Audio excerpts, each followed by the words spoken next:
ॐ त्वमिनः पिता वसो त्वं माता शतकृतो बभूविथ अथा ते सुम्नमीमहे। मैं सुधा शास्त्री आप सबका YouTube चैनल पर स्वागत करती हूँ और आज का विषय रहेगा ईश्वर के पर्यायवाची। ओम नाम परमात्मा का और परमात्मा के कितने नाम हैं, उन नामों की व्याख्या करके मैं आपको समझाती हूँ कि एक एक पर्यायवाची का क्या क्या अर्थ है ग्रामर के हिसाब से। सबसे पहला अर्थ है कुबेर। ईश्वर को कुबेर भी कहते हैं, ईश्वर को पृथ्वी भी बोलते हैं, ईश्वर को जल भी बोलते हैं।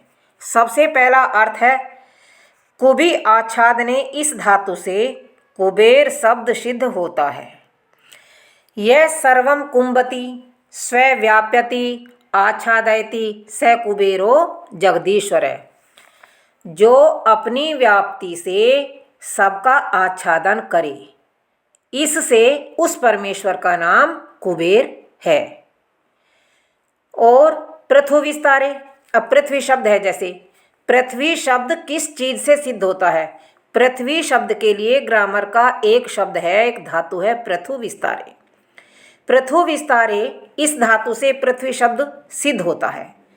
यह पर्थति सर्वम जगत विस्तृणाति तस्मात् स पृथ्वी, जो सब विस्तृत जगत का विस्तार करने वाला है, इसलिए उस ईश्वर का नाम पृथ्वी है।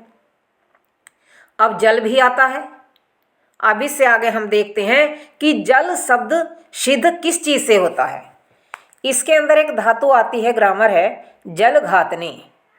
जल घातने इस धातु से जल शब्द की सिद्धि होती है।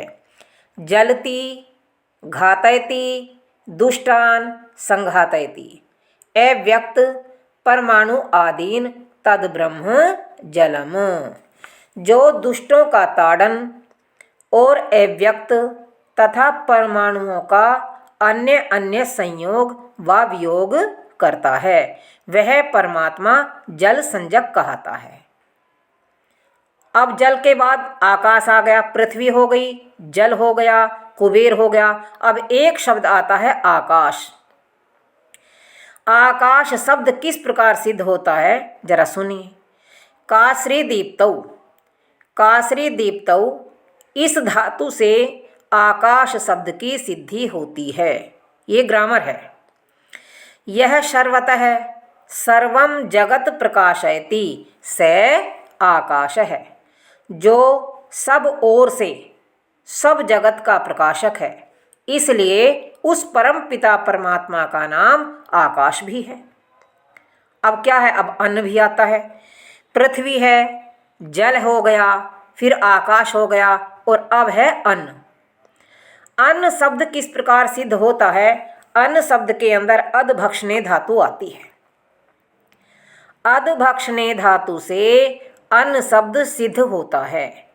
अद्यते अत्ति च भूतानि तस्मात् अन्नम तदुच्यते। अहम अन्नम अहम अन्नम अहम अन्नम, यह तैत्तिरीय उपनिषद का वचन है। अहम अन्नात् अहम अन्नात् अहम अन्नात् है। अत्ता चराचर गृहणात्, अर्थात जो सबको भीतर रखने, सबको ग्रहण करने योग्य, चर अचर जगत का ग्रहण करने वाला है, इससे ईश्वर के अन्न, अन्नाद और अत्ता नाम है। जो इसमें 3 बार पाठ है सो आदर के लिए है। जिस प्रकार गूलर के फल में कृमि उत्पन्न होके उसी में रहते हैं और उसी के अंदर नष्ट हो जाते हैं गूलर में, इसी प्रकार परमेश्वर के बीच में सारे जगत की व्यवस्था है और सारे जगत की अवस्था है। आप सबका धन्यवाद।